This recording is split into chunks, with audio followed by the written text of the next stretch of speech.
You know, not many people can say they've beaten Tom Brady in a Super Bowl. Very few can say they've done it twice. I'm joined now by former New York Giants running back, two-time champion Brandon Jacobs. How are you, man? What you been up to? I'm doing really good. Thanks for having me. Just been cooling, man. It's cold outside, so going on. We were chatting a little bit off air. You've been coaching at the high school level for the last handful of years, and I know it's obviously something that you're really passionate about, something you're really enjoying. What's that been like, especially, maybe this time of year where I'm sure, having been through everything that you've done and succeeded at the level that you've had, I'm sure a lot of the kids on your team are looking at you and saying, man, what was this like? Uh, it's funny because a lot of them, they ask questions about things, about playing in the NFL and winning the Super Bowl and just asking, like what did it feel like? I honestly can't really explain to them or nobody else really what it felt like or what I went through. I could tell you leading up to it, the excitement leading up to it and what we did to prepare for it. But winning and it's just a feeling I can't explain. And they always ask, and I love my kids, man. So I go through the thick and thin with them, and like right now we're getting ready to go through this recruiting period for kids about colleges and stuff like that, and they're learning a lot about themselves, and also learning about a lot about the next level as well. Well, for the players, part of the Final Four right now between the Chiefs, the Bengals, the Niners, the Rams, Conference Championship Week, and like I mentioned, you've been in this spot before, multiple trips to the Super Bowl on the line, and just the emotions. Are some of those emotions kind of conjured up for you, just seeing what other teams are going through and players are going through, and reminding you of your days with the Giants? Yeah, I mean, especially I'm really looking at that 49er football team. And I'm looking at those guys like, wow, that remind me of us.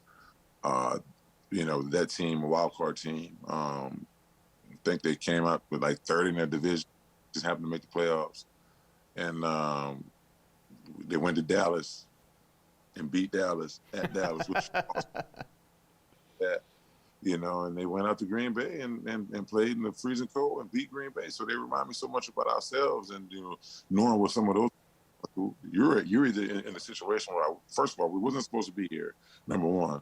Number two, we're here, so let's take advantage of it. So, those guys are actually, I think, if anything like us, playing kind of loose at this point. Once we beat Tampa that first time, and we played real loose from that time. Like going forward. So it's really nothing to lose. We were never supposed to be here, so hey, let's have some fun. I like that fist pump. Some rivalries never fade, huh? Oh, that one will never fade. But you know what though? As being an athlete and being real and recognizing what they have, they also had a good football team. Mm-hmm. They had weapons over the football field. The line up front, they dominated both on the offense and defensive line. They scored pretty much at will with the wide receiver play they had, and it was just I had them pick like early on to at least go deep in the playoffs.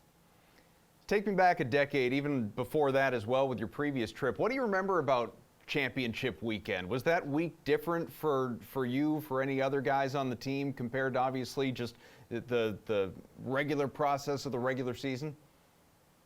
Well, you come in the championship weekend and you're wondering, like this is the Final 14. Like this is the Final 14. Somebody has to win. Somebody has to win this game. And two teams got to play in the Super Bowl. And thinking back, like, when we were playing and that we playing against a 49er team who was absolutely loaded, great defense. They had players all over the field. We had played against them earlier that season, and they beat us in Candlestick. So, coming to it, we knew it was going to be a dogfight. And I say we had the upper hand because they beat us already that year. And just the nerves going through your body and, when the thoughts going through your mind, like, can we pull this off? It was more nervous than anything at that point because, you get there and like, wow, we lost to this team already. Now we got a chance to play them in the NFC Championship game. But, at the same time, you still got that thought in the back of your head, like, we're not supposed to be here, so let's just go play. And it was a dogfight going through it. The whole game was a dogfight, just knockdown, drag out, physical football game.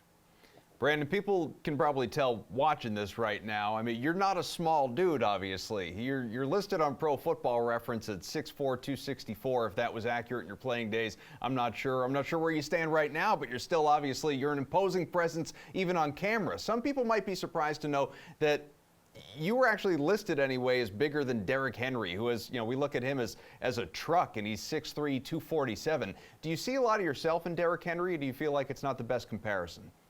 I mean, I think Derrick is Derrick, like the size of him and at the speed that he moved, that vicious stiff arm he had. I think Derrick is that's my favorite running back to watch, no question about it. Just because of their size and the way he runs away from defenders, much smaller than him. But like what I see in Derrick is the like he has straightforward speed. Like if he gets it and he's going toward the line of scrimmage, it better be there because he's coming out here full speed. I think as far as a little bit like myself, I think my offensive line was better than what he had. First of all, I'm gonna say that I thought my guys were perfect. So I think that calls for us to have much like different running there because of our lines were just different. He has to do a little bit more. But I will say he does have, they do give him holes out there. And when he hit it, he's full speed, going down the field to the next level, and nobody's catching him. And watching Derrick now, what I see in him that I didn't do, Derrick Henry absolutely, positively works 100 times harder than I ever did in the offseason.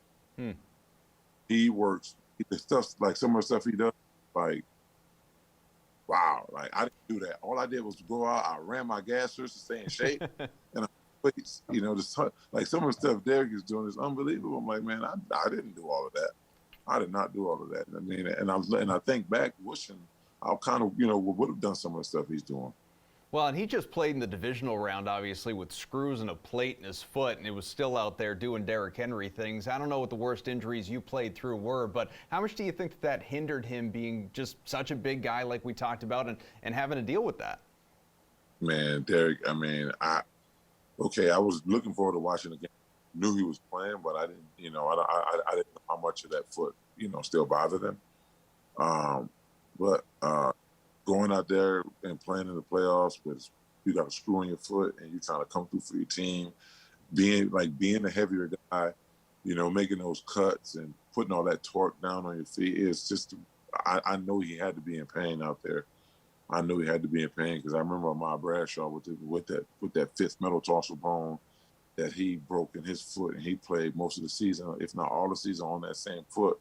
And I remember some of the pain he went through, and the icing and just the different stuff he had to go through. Now the Joker didn't practice. He didn't practice. He only played in the game. Him and Plexico Birds, they're the two guys who did that. But I know some of the stuff he went through with his foot, and on that Derrick, he went out there much heavier than Ahmad, probably much stronger than Ahmad as well. I'm gonna say much stronger than Ahmad as well, and putting that type of torque on his foot. I know he had to be in some crazy pain out there. Let's talk about your Giants because they're in search of their fourth head coach since Tom Coughlin left back in 2016. So, obviously it's been kind of a revolving door situation. They've begun interviews, have been linked to guys like Bills offensive coordinator Brian Daboll, recently fired Dolphins head coach Brian Flores. Dan Quinn, the Cowboys defensive coordinator, was in the mix. He's decided to stay put with the Cowboys. So do you have a preference of who they should hire?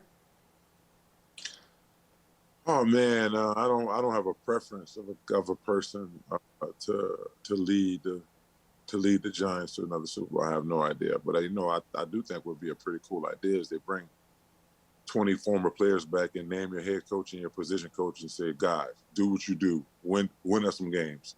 I would love to be a part of that group. There you go.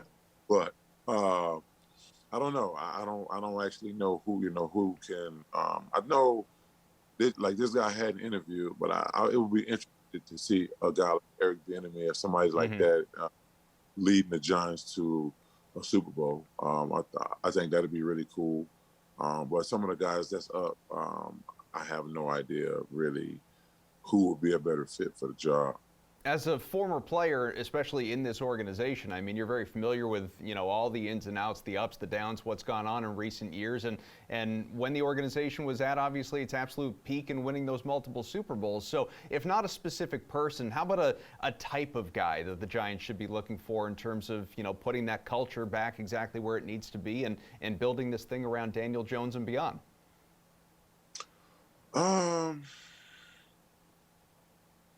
I honestly don't know. I honestly don't know a lot of the, personally of those coaches that were mentioned. I'm talking about a guy, a Tom Kaufman type guy. A guy, and a guy to be stern and not try to be a player's coach, and demand stuff from these players and not worry about if they're pissed at you or not. I think that's the type of coach needed. A coach that's gonna go in and put his foot down, but also a coach that's gonna understand when the player is right and let him express himself as well, which was Tom Coughlin. Like that, like that's what he was, and a guy with his characteristics and demeanor. I think that'd be perfect for the Giants. But not sure if any one of those guys that you mentioned is anything like Coach Coughlin. All right, so with championship weekend coming up on Sunday, let's get some of your picks here. Obviously, the 4 teams left, AFC, you got the Chiefs, the Bengals, and of course on the other side, the Niners, very relatable to you, of course, and naturally they're going against the Rams. So who's going to go to the Super Bowl? Who's winning this whole thing? San Francisco 49ers, Cincinnati Bengals, with the Bengals winning the Super Bowl. Like that, all right. Yeah. I want to hit on some new news with you. It doesn't concern your Giants, but Ben Roethlisberger, he announced his retirement after 18 NFL seasons. I know you're both offensive players, so you didn't share the field, but what was it like going against him? Big Ben, man, Big Ben was on his 5th year, 5th or 6th year whenever we played them out. No, actually, it was in 2008 season when we went to Pittsburgh and played them at Pittsburgh. I like Big Ben. I think Big Ben was a great leader for the Steelers. A lot of guys respect him. I like a lot of the things he did, and cool guy. And just wish him luck on his after football career, and congratulate him on one hell of a career he had while playing. What people may not realize, you've gotten into acting a little bit in retirement. You appeared in an episode of Law & Order a little while back. They recently, of course, made a movie about Kurt Warner, the greatest show on turf, Rams. That team, Warner was played by Zachary Levi. So got us thinking a little bit. If you made a movie about your Giants teams that, of course, beat the Patriots twice in the Super Bowl, and actors, you had to pick the actors to portray some of the key players in those games. You think you could handle that? Oh, man, picking the actors. I don't know a lot of actors. Hold on, let's see. Ahmad Bradshaw, I'm going to have to go. I think his name was AJ. Played at Ezel on Friday. Okay, yeah. Ahmad. Randy Moss, you mentioned him. Who do you have for him? Snoop Dogg. Oh, I thought you said Snoop for Plaxico Burress. So who's for Burress? I don't know, man. I really don't know. Because if you know PB personally, there's not a lot of people compared to Would Michael Strahan play Michael Strahan? I know he's not technically an actor, but I don't know who else is going to do that. Nah, nobody else could play Mike but Mike. Nobody. Woody Harrelson plays as Eli. There you go. I was going to ask you about the QBs. Woody Harrelson for Eli. Tom Brady and Brad Pitt. What do we think? Michael Strahan for Michael Strahan. Tom Brady. Leonardo DiCaprio. Okay. He's going to have to bulk up maybe a little bit. Yeah, I like that. Who's playing Brandon Jacobs in the Giants story? Who's playing Brandon Jacobs? Who's playing Brandon? Big boy. What's his name? I can't believe it. Terry Crews. See, now I feel like I'm tempted to ask you to flex. No, don't do that, man. Brandon Jacobs, of course, longtime star of the New York Giants, and appreciate you hopping on, having some fun with us here. It's going to be interesting to see what happens here championship weekend in the NFL. But thanks again, man. We'll talk to you again soon. Thanks for having me. You guys be good.